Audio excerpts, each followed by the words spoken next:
Welcome everyone. My name is Jonathan Weiss. I go by John. Have been serving as the Library Advisory Commission's chair for the 2023, and will as tonight as well until we elect a new chair and vice chair. So we'll begin by introducing our newest member, Nancy Schultz. Do we want to go around and just maybe we should introduce everyone? Yeah. Sounds great. So Nancy, we'll start with you. If you're the newest member, you can just introduce yourself and maybe how long you've lived in Orem and why you wanted to be on the council. Well, I actually grew up in Springville, so I'm kind of a Utah native, but I've lived out of the area in California, Wyoming, and then I've been back here for almost 30 years. I've always been a book lover. I love libraries, I love books, and I heard about the opening and decided if there was anything I could do to make the library a happy, better place, I'd like to be involved. Welcome. Chris Killpack, new member of the City Council, and I'm the advisor on this commission. I look forward to supporting any way I can to make sure that the library is blessed with all that you need, and we'll just go forward and have a lot of fun with Bryce. I'm Karina Lewis. I'm from Oregon originally, and I've been in Orem since I think 2017. So we rented for a couple years, then we bought a home, and we love it here. I got involved in the library back in high school because in Josephine County, where I grew up, they actually voted not to pay for the library, so they closed it down originally. And then it was opened up with volunteers, and I was one of the volunteers. And so it was like completely run by volunteers, except for one director who was paid. So I'm passionate about the library because it's really important. All right. I'm Lorraine Jeffrey, and I'm pretty new too. Okay. And I'm a former librarian, and I've lived in Oregon and Utah and Texas and Ohio, back to Utah, and worked in managed libraries in Texas and Ohio and Salt Lake County, retired from there. And I think libraries are really important and they need to continue, they're vital. I'm Katrina Brickner. I've been in Utah since '89. I've been in Orem since '98. And I just think the Orem Public Library has always been good. I love the feel when I come here. And I love the stained glass and just fun little thing. I do love it. I worked at the BYU bookstore, and I had the best job because I was back in returns, so I got to thumb through everything, and it was a lot of fun. Did you work with Diane Roylands? I do not recognize that name. Okay. This was back in the very, very early 90s. Okay. So I don't know. There was a lady who was quite senior, and she had a unique voice. I'm drawing a blank what her name was. Yeah. If anyone worked there back then. Diane works upstairs and she used to work. There was a Tibbetts that worked there, so I think she's the one person, but don't stay. Sorry, John. So my name is John Weiss. I was born in Hawaii, but grew up in Utah most of my life. My family, we moved to Orem in the mid-'80s. So I went to school here, graduated from Timpanogos in 2000. And I love books, and I remember coming here to the library. I was an English major in college, and I remember coming here to get some of my schoolwork done. And now I bring my kids here on programming and to get books and movies, and they found the video games too, so. They always do, yeah. So I love it, so. I'm Sharon Butters. I'm the ops administrator, and I've been with the library for going on 27 years. Great place to work. And I'm the tech division manager, and I've only been here just over a year. I'm like the baby owner. Mike Smith. I am an Orem native, lived abroad, overseas, here and there.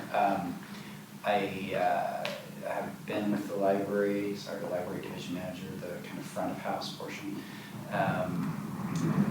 I've been with the library, I think, almost 17-ish years. Yeah, it's a great place. And then my name is Bryce Merrill. I am the department director for the library as well as for recreation and our city events. And I've been with the library for 11 months. Nice, thank you all. I failed to mention, yeah, Chris Killpack is our new liaison from the city council, so we'll see him this coming year and beyond, hopefully. So next we just need to review minutes. I always forget, do we need to have a motion to approve the minutes? Yes. Okay. So everyone has a copy of the minutes from the November 16th meeting. Are there any questions about those minutes?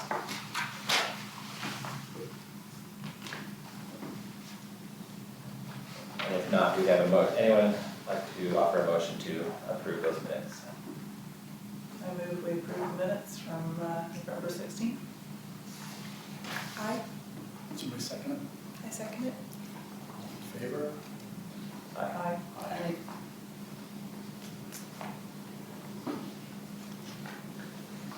Can you give us do you mind voting?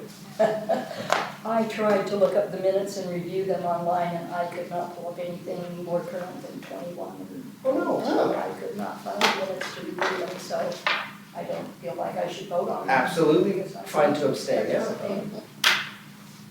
All right. And I said aye, did you hear it? I'm not sure, Chris, that. I don't know. Yeah. I don't count. Yeah. But we'll listen to it. Yeah. We're glad to hear the approval. Well, Or if you have any thoughts we on can it, make sure we'll- Siobhan will share the minutes with you, with where they're at, listed on YouTube and all that, for future meetings and everything. Thank you. Yeah. Then our next item is to elect a 2024 chair and vice chair. Is this something you want to lead or want me to lead this?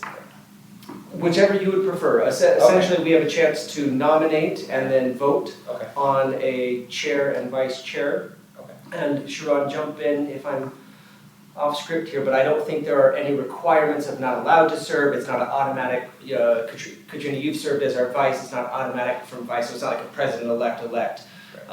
So really, beyond that, I can turn it back to you to Okay. solicit nominations for chair and vice chair. All right, so there's no requirements, but how it has been operating, Yes. like unofficially, is that the vice chair steps into the chair and then somebody else will nominate themselves to be the vice chair for the year.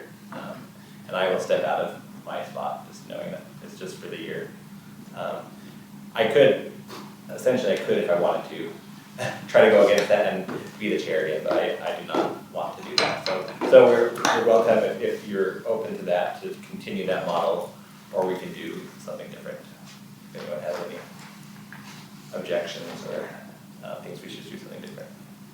Just with the understanding, if you do elect to be vice chair, that's how it has been operating, that next year you would step into that role as the chair. I'm comfortable with that. Okay, do we have I anyone? went into this knowing that. Okay. Do we have anyone that would like to be the vice chair for this year? Really the only duties that the vice chair has is I wasn't here last in November, so He's only Katrina, gone once. so Katrina took over for me. And also the vice chair, if you'd like to, when you go to the council meeting, you're welcome to go to that kind of support. That'll be like September. Yep. Ish, so, yeah. To give our report for the year. So if you have anyone that would nominate themselves or someone else that we would like to be the vice Can I chair. nominate Karina? You can.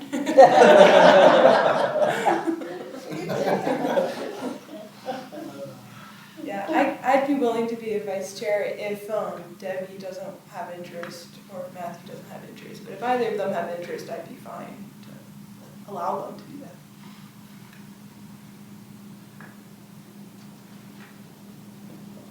Should we have a vote? Anyone to vote Karina as the vice chair and Katrina as the chair for 2024? Karina and Katrina. Yes. They It'll be tricky. get You're one letter off. So. Yeah. So Katrina as chair and Karina as vice chair.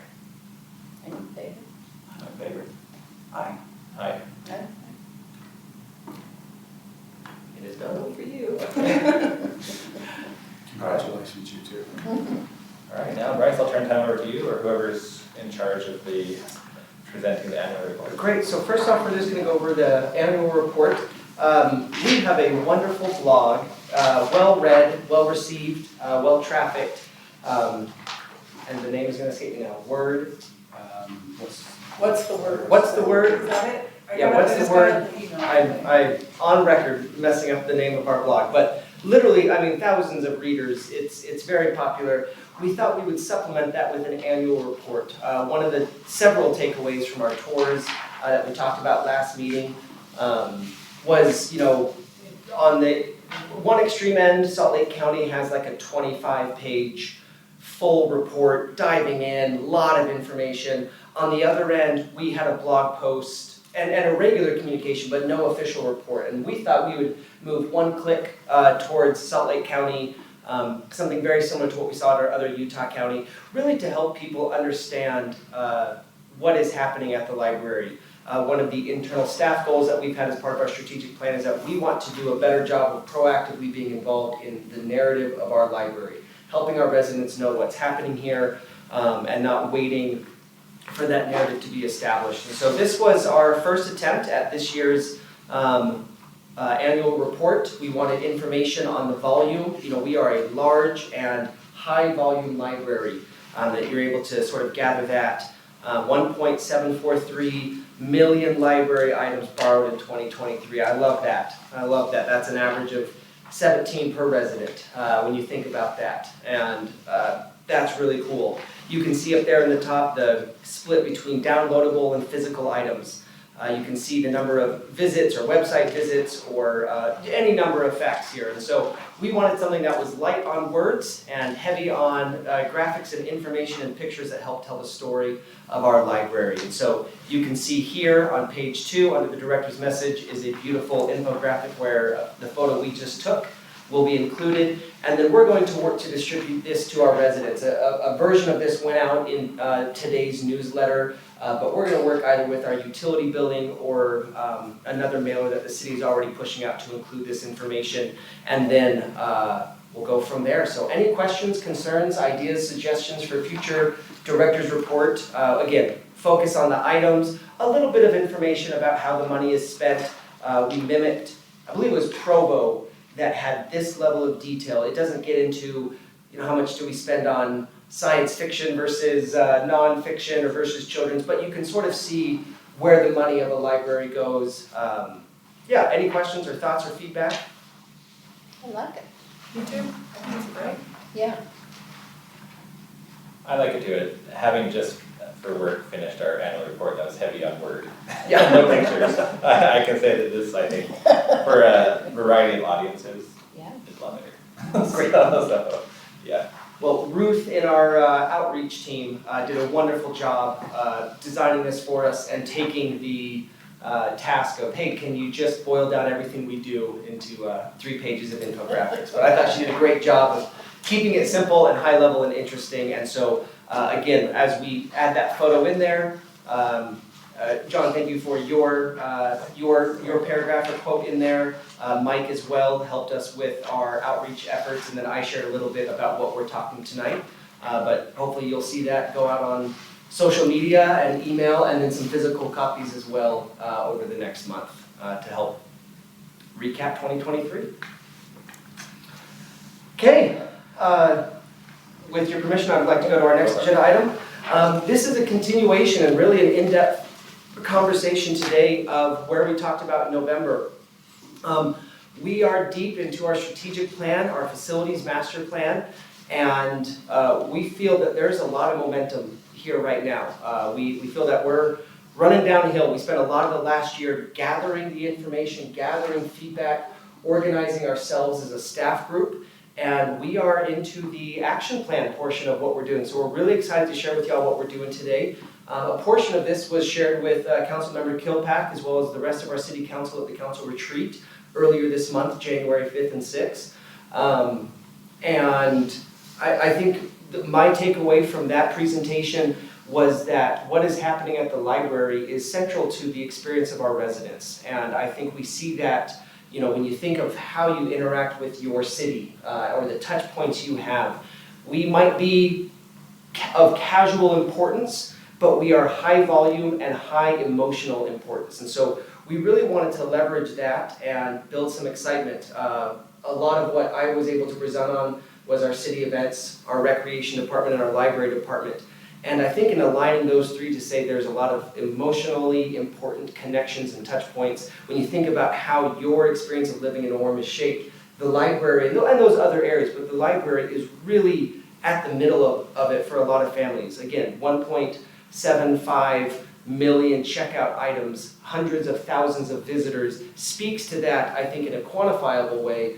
But we wanted to talk about that and qualify that in our strategic plan and then build on that. And so what I'm presenting today, half of it has been presented to our staff at the end of December, and the other half we will present to our staff here next week. And so as a Library Advisory Commission, we wanted y'all to be right in the middle of that. You know, there's no perfect way of, we want everyone to get to hear it first.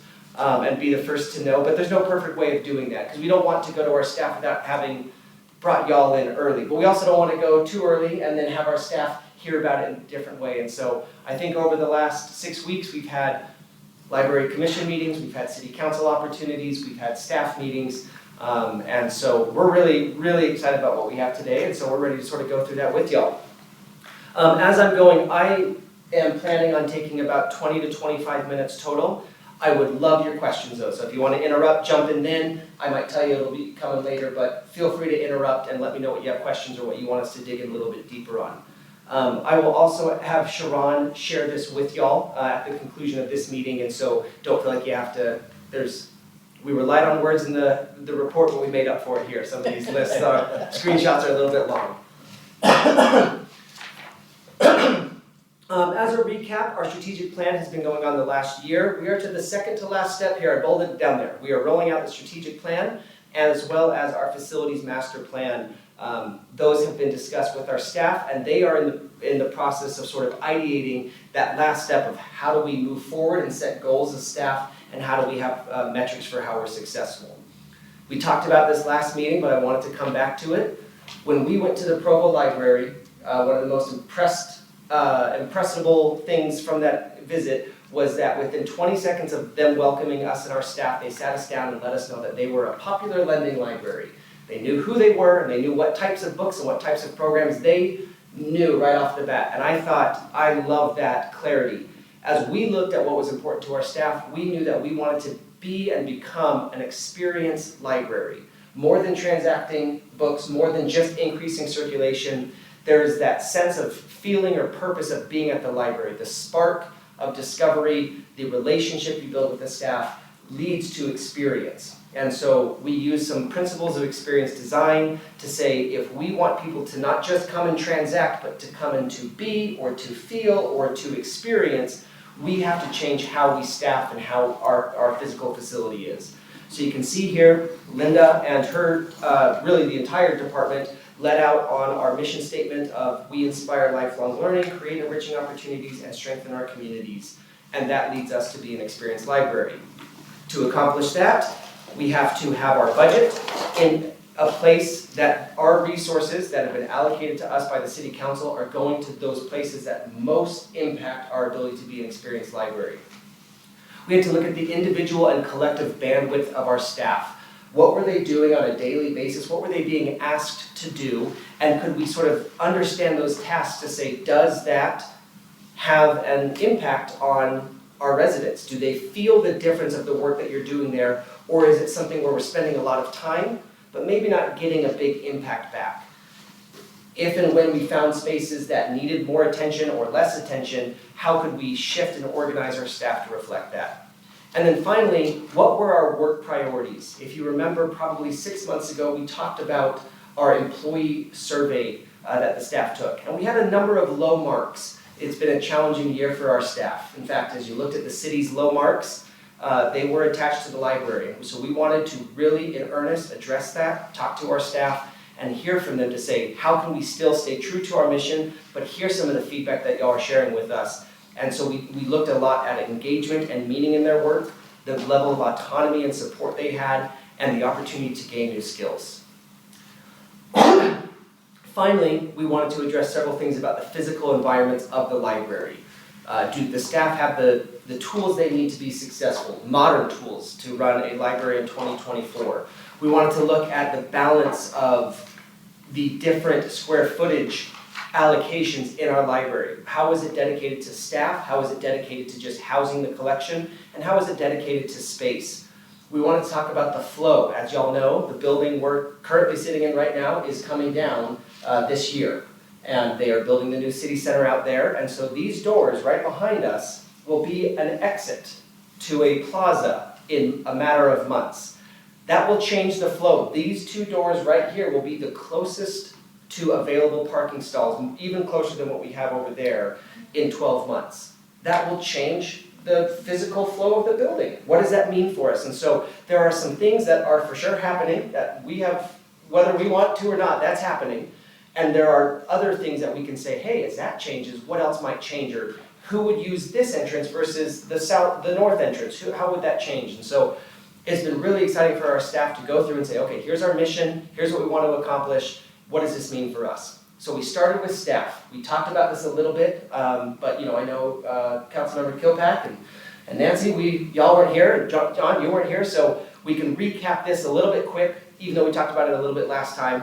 We talked about the spring staff survey, we talked about workload management, and what we wanted to do was we wanted to boil down the three most important things of our staff in a particular order. And that order is collection access, collection development, and then the desk work that we do. That is a new order for a lot of our staff. Collection access, or collection development might best be summarized as the books we collect and the books we read and the books that, the items that we have. And so we have curators assigned to different collections. Linda oversees that for the entire department. We have budgets that are assigned out. We have historically done a really, really good job. And comparatively, not that it's a contest, but comparatively that's been a strong characteristic of our library, the breadth of the collection that we have, the depth. John, you mentioned coming over here in college. I did the same thing as a humanities major with an emphasis in film. I had to have access to a lot of very unique titles that I could not get at Blockbuster or at the Provo Library, or there was no streaming services. I had to come to the Orem Library. And so I think there's a number of those types of things when you look at our 400,000 physical items or 300,000 digital items. That's a strong collection for a community and library of our size.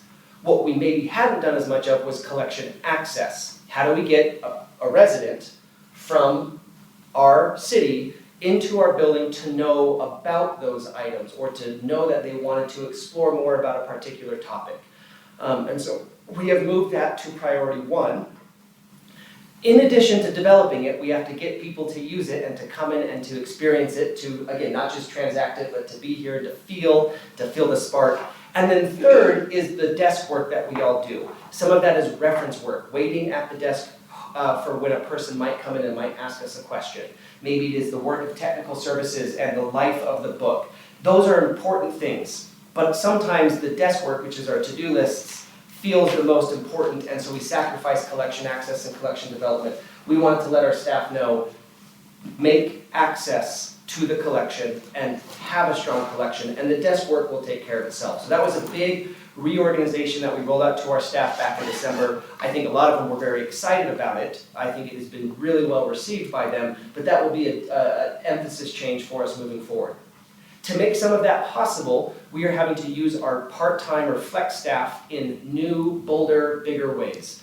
If a full-time librarian staff has to do all of this proactive work for collection access and collection development, they might not have as much time for some of their desk tasks. We have a really capable part-time and flexible staff that we feel can fill in with proper training and proper empowerment. And so we talked a lot about our frontline staff, the pages, our clerks, our front of house, our back of house staff, having and receiving a stronger training with an expectation of empowered to handle a lot of the daily interactions, so that our librarian trained staff, those with the degrees and the experience, are spent doing the work that would have the biggest impact for our residents. Finally, we wanted to take what used to be two levels of staff, what were called assistants and associates, both full-time but different levels. We used what was called the STEP program, which is used in other departments in the city, to make that one group. so that we could take what used to be staff assignments that only went to 6 staff, it now went to 13 staff, so that they could share the load of weekend supervision rotation and different levels of collection access, or collection development. And so we made the base of our library staff, our full-time staff, broader and stronger so that they'd be able to do that. Again, that was really well received, especially for our assistants who got a new pay grade. It was an exciting thing for them to recognize their education and their experience and their promotability within the department. They'll be able to grow with us longer. Is it 12 steps? So up to 12 years they would be able to grow and move up with us without a competitive promotion opportunity. And so Mike and Linda, again, have done an amazing job. 3, 3, and 6? Between 9 and 12 steps. There was a lot of versions. I can't remember which one got solved. But we now have the chance to build in training or diversity of experience and education and expertise into our associate level staff so that they can grow in ways that is useful to the library and to our residents. And so again, something that we're really excited about. We were able to use some efficiency cost savings, so it actually is a net positive for our library budget, but we were able to then get a lot of those dollars invested into our associate level staff so that they can grow with us for a lot longer. We don't mind training and developing staff, but we want to train and develop them for the Orem library and not for the Springville library or the Provo library or even the Midvale library. So we're excited. We hope that this will be a really strong gathering point for us here. Overall, and this was all rolled out in December, this also includes a major emphasis on the promotability of our frontline staff. Do you want to go one more? We now will have outsized responsibilities and opportunities for our frontline part-time staff. We think this is good for us because, again, it allows those that want to stay part-time a chance to promote and grow with us. It also, we think, will provide a really strong pool of applicants for our full-time positions as they become available. This is something that we changed in recreation 3 years ago, and the benefits can't be understated. We have really talented people that have enough promotion opportunity, maybe through college, to stay with us for 2-3 years. And then as soon as we have that full-time position and they have the necessary education and experience, they've been with us and they're able to interview really, really well. And so we've loved that because we feel like we're building a culture of longevity, and I think we're going to see that here at the public library as well with some of this. So overall, we had to organize our staff in a way that had our most experienced, veteran, educated staff making the biggest impact on our residents. And so we opened up time for our associates, our librarians, even our division managers to have time to focus on collection access and not just managing staff or making sure that the desks are filled with enough hours.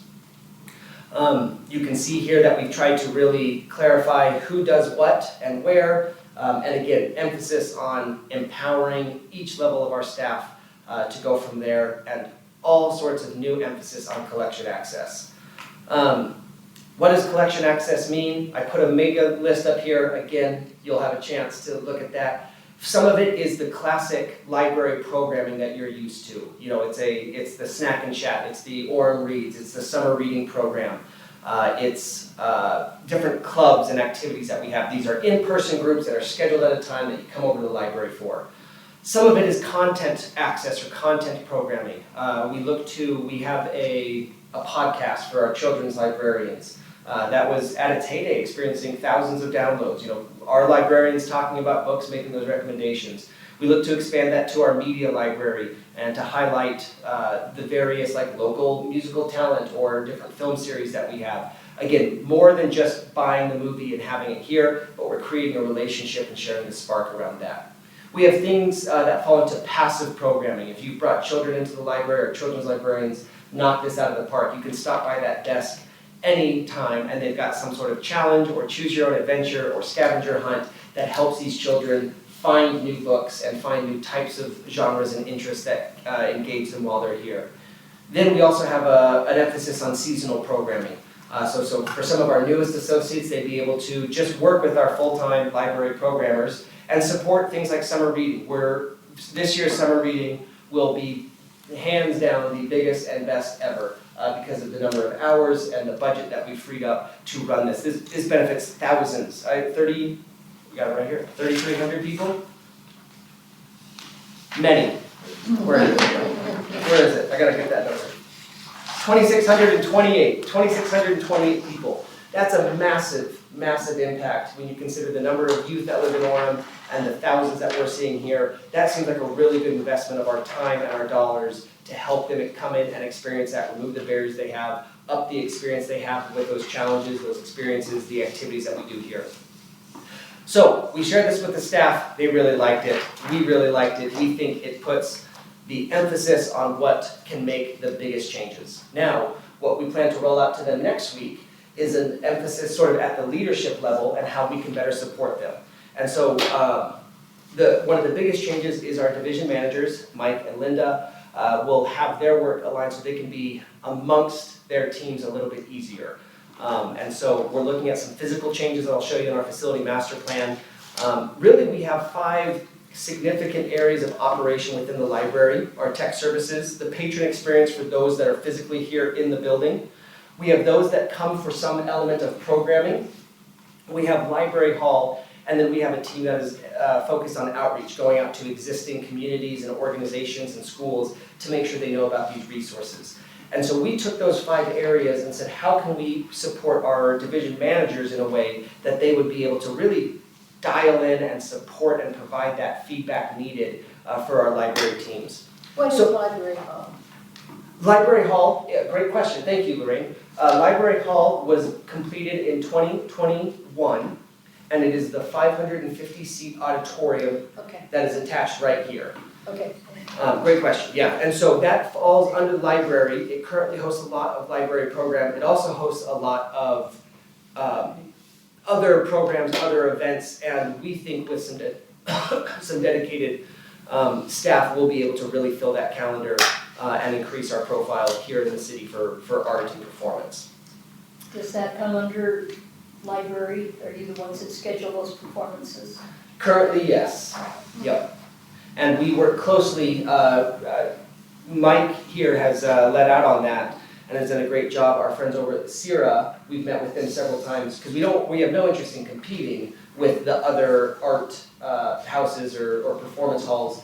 But I would say the strengths of ours and the strengths of the Sierra and the Hale, maybe the Dejong or the Norda, we're different. And there's a demand for what we would be really good at hosting here. And so we worked closely with them to say, hey, if you want stage performance, if you want theater and musical theater, the Sierra is going to still be your best bet. There are going to be things that the Norda does in the university world, and the Norda is at UVU, that they'll be really specialized for. And then you come to what we'll be able to offer here in terms of dance and solo performance, choral. There's a lot of things that we are designed for. So we feel like we've found our niche, and we'd be able to do sort of work in a way that would support the other venues and also offer more to our residents. So we're really excited about it. So for tech services, one of the things that we've done, again, that if you remember that desk work at the bottom, we wanted to limit and consolidate that. And so Linda has just done an incredible job working with the different teams within tech services, circulation in, collection maintenance, acquisitions, cataloging, to say how do we look at the life of the book and how do we make that a little bit simpler. These are processes that we repeat hundreds of thousands of times a year. So even finding a tiny little efficiency or changing the way we do something or code something can have a huge time savings for us. And so we'll be working with the clerk teams in a way that help cross-train them a little bit so we can have one larger staff that can respond to the work that is here at that time. So really excited about that, and in the facility plan here in a second I'll show you how we work with our architect to design a space that also physically limits how far that book has to travel in our library to get what it needs. What is Volcan style? I will show it to you in 1 second. Yeah, all of our teams are currently in 3 or 4 offices in our library. We're going to move those offices side by side, so that the book physically has to be on fewer carts and move a little bit quicker across the library. For the patron experience, again, focusing on those who are here physically in the library, we have half of our relationships are managed by a circulation staff, and half are managed by a reference staff. And so if you need a library card, you talk to this staff. If you need a recommendation in fiction, you talk to that staff. That can be confusing, we have found, for our residents. They don't know who they need to talk to. And it ends up in customer service ping pong, where you come in to talk to somebody and we end up sending you back and forth a little bit. And so we will be bringing those teams together to be managed together, still with specialty, but managed together so that we can have one person manage the relationship of 95% of our interactions. Of course there are exceptions, of course there are specialized conversations, and our frontline staff will be trained to get those to the right person, but we really wanted to make sure that whoever you talk to, you're going to get the answer that you need. We will be looking at a lot of our physical environments. Our patron experience will be the most affected by the physical changes to the building or the change in the number of programs that we're going to be offering. And so we'll really be working closely with them to say, is our space right? We have changed our communication tools. I mentioned down here at the bottom a software called Podium. If you're familiar with that, that's what the city uses right now. We'll be bringing that into the library space, hopefully by March. And so you would be able to text in or chat in to talk to a librarian about a book question you get. And what's cool is instead of calling a number, looking on the website and calling a phone number, hoping you get the right voicemail, you would be able to send a request in. We can see it and immediately feed it to the right person or group of people that would be able to answer that question, so we can get you your answer a lot quicker. So there's some of these things that are, physical changes, and others that just say we can do a better job of leveraging our 70 staff to get the answers to the right people with a couple of tweaks. Finally, the library hall and outreach teams will really be focused, like I said, on the intent and purpose of Library Hall. We have all of our care recipients, we have our art commission, we have the CIRA, we have a number of groups that need places to perform and to practice, and we need to do a better job of proactively going out and meeting them. And so Mike and his team will design some policies to get more people using this hall and more chances to come and watch performances throughout the year. Some of those will be library programs, free to the community, nice and easy. Some of them might be ticketed events for something on par. We've reached out to like the CIRA to say, what if the CIRA hosted an event here that we could present to the community together? So that would be a ticketed event. And then there would be everything in between. And so we're really excited about just activating our library hall with the types of performances that our community is asking for, and having more people here with us. I mentioned that this building will be raised in a year, and we will be in the middle of a plaza right here. And so you'll be able to see it here soon, but Library Hall, which is currently tucked away, sort of hidden, you have to go through the library to get there, is going to be front and center, right smack dab between the new City Hall and the library entrances, and you'll see the Library Hall right there. I think it's going to be a really special way to spend a summer evening or a winter, leading up to the holiday or Christmas series. You'll be able to come onto this plaza and be here as, as family or as community, and go and see a performance and stick around afterwards because you want to be at the library. Question about parking. Yes, they are. Where will we park? They are adding so many more spaces with the construction of the library hall, or with the construction of the city center. So I think they added, I probably shouldn't guess on the number, but it was a significant increase in both trees and parking stalls compared to the old City Hall complex. Well, I have been here on multiple occasions where the only parking place was back at the Ball Diamonds, and Yeah, I this don't will all want to come walk up. that far. Yep. At So, least they're not saying Construction it's off the is side, happening. it'll be right here, where this building is. okay, if you're gonna have wonderful programs, we need a place to Right, park. right out where they're doing that construction, all what used to be the courtyard, that's gonna be parking. Parking. Good. So it'll be, Closer and more plentiful. Yeah, I won't say it will never be full, because our goal is to make sure that it's still got a lot of cars here doing great things. But yeah, they definitely considered that in the construction, given that they had added this 550-seat auditorium. Well, I know last time they said we could park, we could park across the street, and I said that's generous to give their parking places to us. But we still had to cross State Street, so Yep. it was not an ideal situation. So to accomplish all of this, it requires a facility master plan. So we met with Method Studio. They are the designers of Library Hall. They did the new fitness center. They are doing the new city hall as well. And so we said, okay, help us organize this. We want to be an experienced library. Here's how our staff are going to be prepared.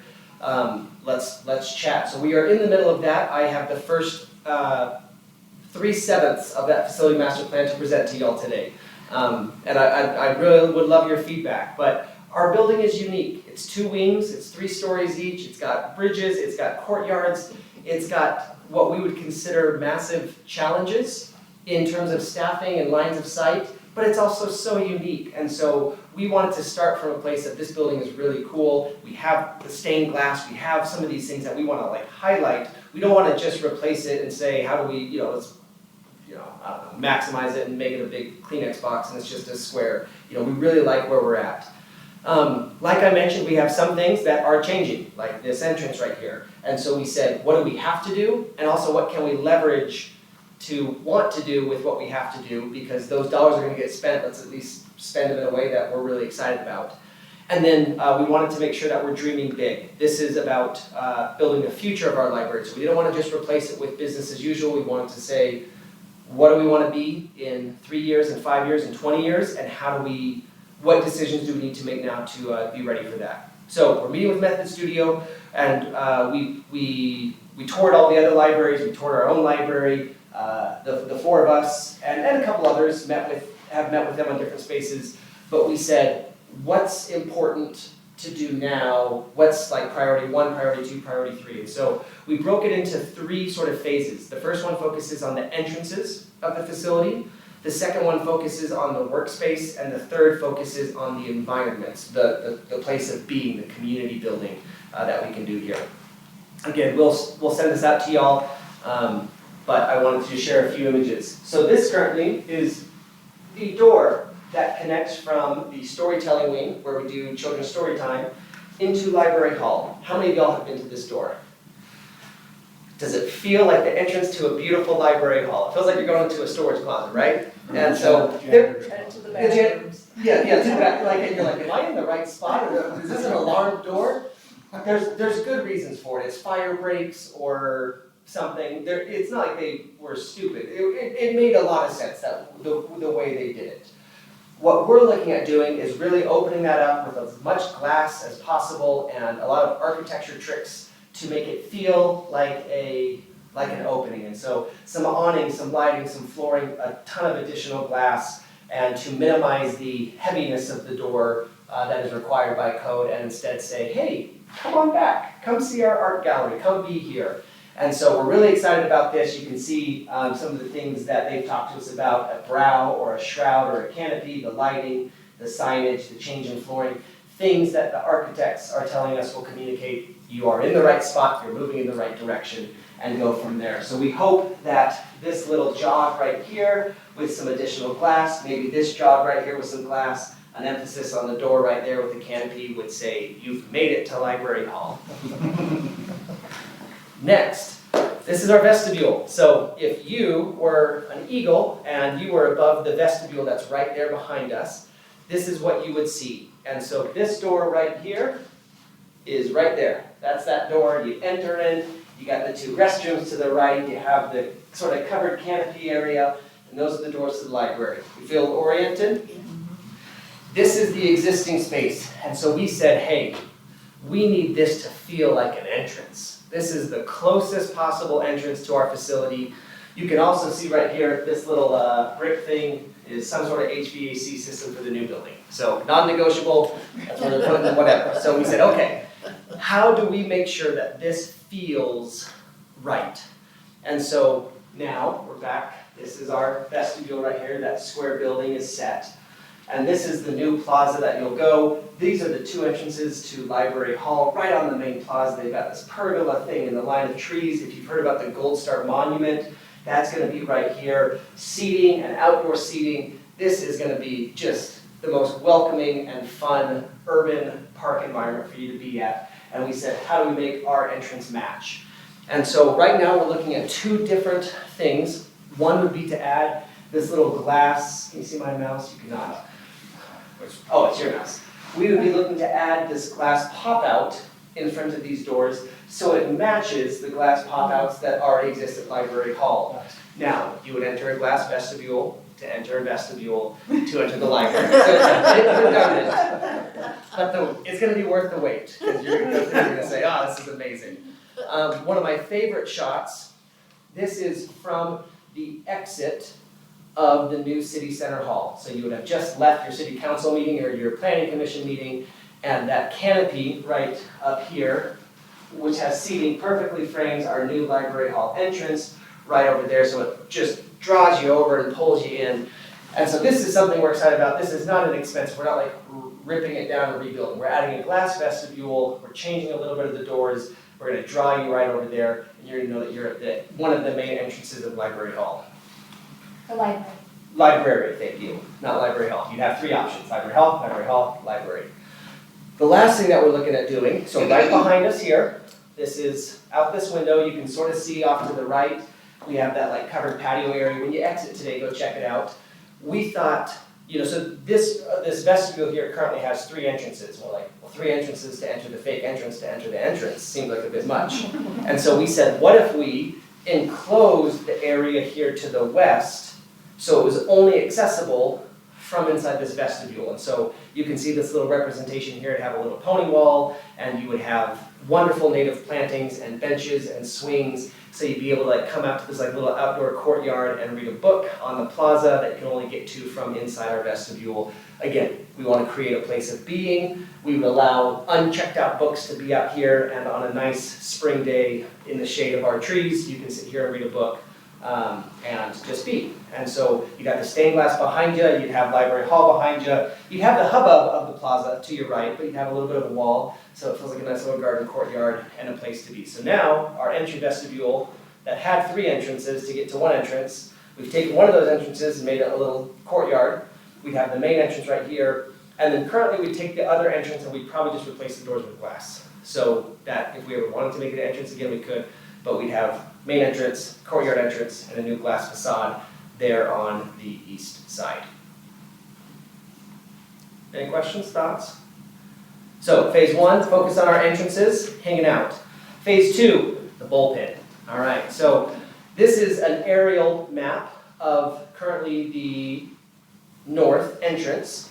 You'd come in from the parking lots over here, you'd go through the gates, you got circulation, you're coming into the children's, we have the book sale area, bridge to the south wing. Feel good? That circulation desk is big. That circulation desk is designed and was used in the 90s when every interaction had to be managed by a staff member. No self-checkout, no automated checkout. So we had 7 workstations because we had 7 people checking out at a time. Those needs have changed, and so we thought, what if we use some of this space to bring our tech services team together and do an emphasis on a couple of desk spots for human interaction, but really an emphasis on self-checkout. And then if you have advanced questions, you can go and find a staff. And so what we've worked with our architect on this is to say, how many workstations could we get into that shared area in the back? So you have your drive-through book drop, you have your in-person book drop, you come in. This shows a book sorter. We don't currently have a book sorter, but we would design it in a way that we could add it in the future because everything would be aligned. You come into a shared workspace with individual workstations. The life of the book revolves around this massive island. You would have the offices for your catalogers or acquisition staff, and they'd all be together so that when a book checks in, it can do everything it needs before the pages take it out and get it to the shelf, rather than come here to acquisitions, to go upstairs to cataloging, to go back downstairs to make sure that it's taken care of here, and then it's circled in, and then it goes to the hold area, and then our pages supervisor's office is over here to work with the pages. We take all of that together, and the life of the book would revolve in a much smaller sphere, so it moves quicker, and we have a much more efficient staff operation. You can see here, Between the two, you don't lose any bookshelf area. This doesn't cut into our collection size or space. Have any of y'all been to the Spanish Fork Library, the new Spanish Fork Library? If you find yourself down there, it's a brand new library, and you will see a very in real life version of what this might look like there. It's all glass, so you can, Linda and her team, stars of the show, you walk in and children would be able to interact and watch the team work and see the work of librarianship happening right when you walk in. Again, we saw that at a number of libraries on our tour. I just love that. You get to watch and see people do their work. So this is sort of step number 2, is the workstation. You can see the little J hook of a desk right here. So we still have the opportunity to see the front door and help people and be accessible, but the emphasis really goes to that shared workstation. Finally, I said 3/7. We're moving through each of our spaces to build this facility master plan. We look to significantly increase the square footage of our maker and add a junior maker space. If you've been to our maker, it's a really cool room, but it can only fit just a couple of people right now at a time. We can't do classes, we can't do group classes. We would exchange some of our shelving, linear foot of shelving, for a larger maker space so we could do workshops and classes and programs, bring in youth groups, go to our senior center and bring them over on the bus for a daily morning classes. We really think that those experiences where you're with your friends and neighbors, working together, learning new skills, accessing new material is a big part of the library experience. We would look at a better dedicated team space. Again, Spanish Fork and a couple of these places. The team collection is important, but before teams are willing to access the collection, they need a space to be. And so we would focus on a space to be, whether it is tabletop gaming or it is some of their programming space, or Spanish Fork has a number of restaurant booths where groups of 4 can just go and be and talk and read books and be together in a safe public environment. And so we'll look at some options there. We look at some of our micro spaces, reading nooks for an individual or an individual family to just be and have a little bit of semi-privacy, designing those in and amongst our stacks and our shelves. And then the last piece that we're designing is library park. And so you look at our 3 courtyards, we would look at connecting those and creating, like the courtyard that we have here, more reading spaces, places to be and places to sit in the shade, places to be year-round.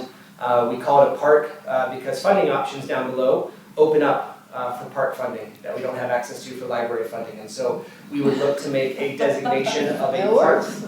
We'd look to make a designation of a park and add it to our park inventory. Not all parks need to be for sports. And so you look at a Nielsen's Grove, or you look at the new Heritage Park that we're building over on 4th and 4th. This might be of a similar mold to those where it's about passive programming. It's about evening concerts up on the 2nd story courtyard with seating above and below, and people can be outside and enjoy a midsummer's night eve. And so really excited about Library Park and what we'll be able to sort of design with them and go from there. Funding options and timeline. All of these are super cool. They all cost money. And so we want to be cognizant of that and not overpromise and underdeliver.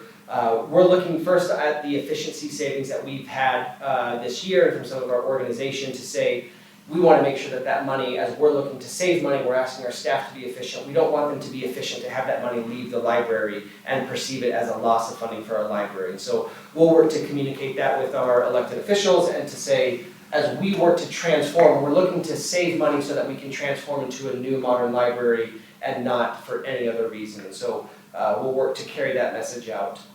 We look to our care tax, which funds a lot of our parks and rec facilities, to say what is appropriate and true to the spirit of the care tax for a park facility that happens to be adjacent to the library. There are a number of library grants that our team has been really aggressive and successful at acquiring. And as we open up things like Maker, STEM, and other programming grants that are typically found outside the library space, we'd be able to pull in. And then finally, the city has what's called a CIP, a capital improvement project process, where we have worked with our city management to talk about positioning ourselves, things like this entrance. Hey, the facade is getting ripped down. let's build it up right together with a little bit of CIP money. So the City Center Plaza timeline, the City Center Plaza, this building is going to be raised 1 year from now. And so as that comes down and we build back up in its place, we expect that at least this entrance and area would be between January and May of 2025. We are starting our budget process right now for fiscal year 2025, and we will have in there some CARE and some CIP requests.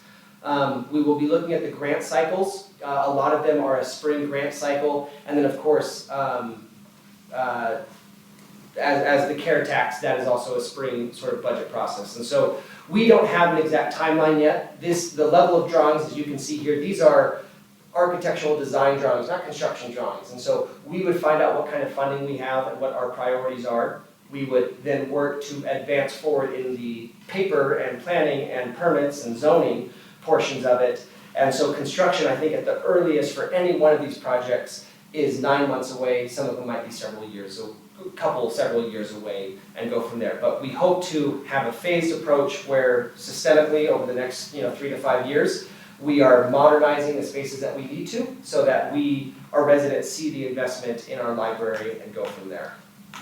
Okay, final takeaways. All of this strategic plan, I apologize for having gone over, but this is what we're doing as a library. We want y'all to know about it and provide that feedback. This is about empowering our current staff. They are the subject matter experts, and we have worked hard to free up their day-to-day jobs so that we can expect more of them and challenge them to be creative and bold and new as they build access to the collection through programming and through different means. We want to make sure that we are delivering on our mission. We established the mission first before the strategic plan because our mission as a library needs to be clear, and we want to make sure that people understand us to be an experienced library, and that reflects at the staff, at the facility, at the collection. This really focuses on reducing our silos. Throughout this, especially as you have a chance to read this later, you will see a number of tasks that used to be done by a single person will now be addressed by a team. Cross-training, quicker answers, faster response for our residents. It is trickier, but we think it's worth it because we will be working together really well.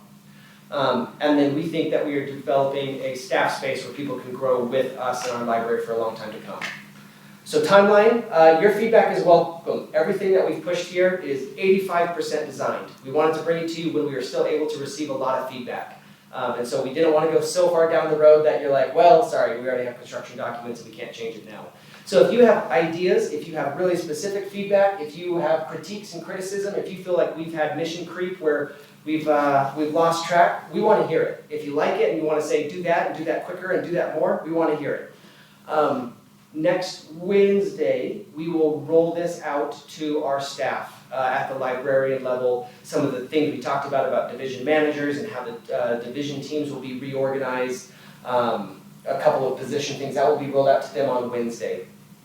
By February 2024, so 6 weeks from now, we will have finished the facility master plan, so we have enough information to inform our budget process. The budget process begins in February, and in earnest wraps up in early April. It goes for a number of approvals. I think it's ratified the end of June, but as staff, we've made our recommendations by mid-April. So hopefully by our April meeting, we would say, here's what's on the budget for this year, or hey, nothing is on the budget for this year, and we'll try again next year and sort of go from there.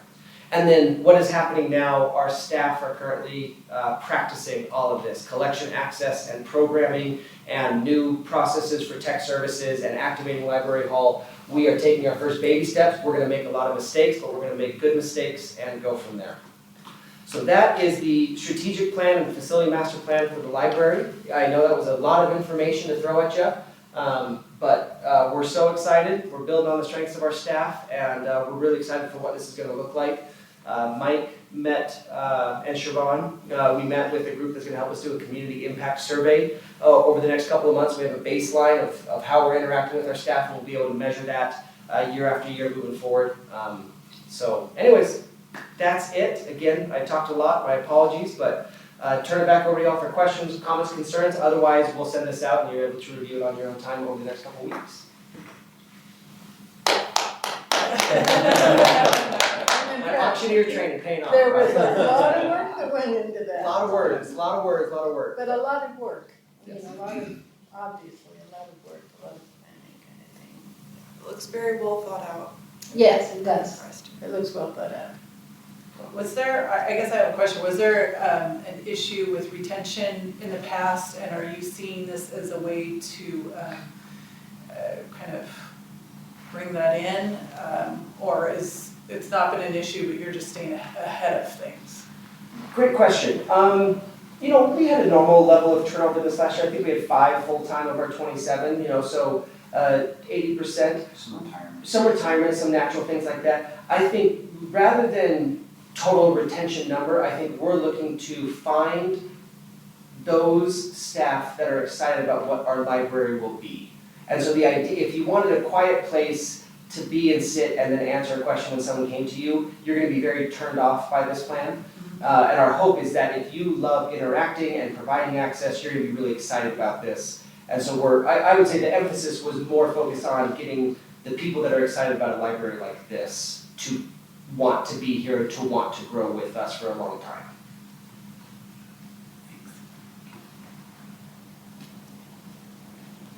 Not that there won't be quiet places to come.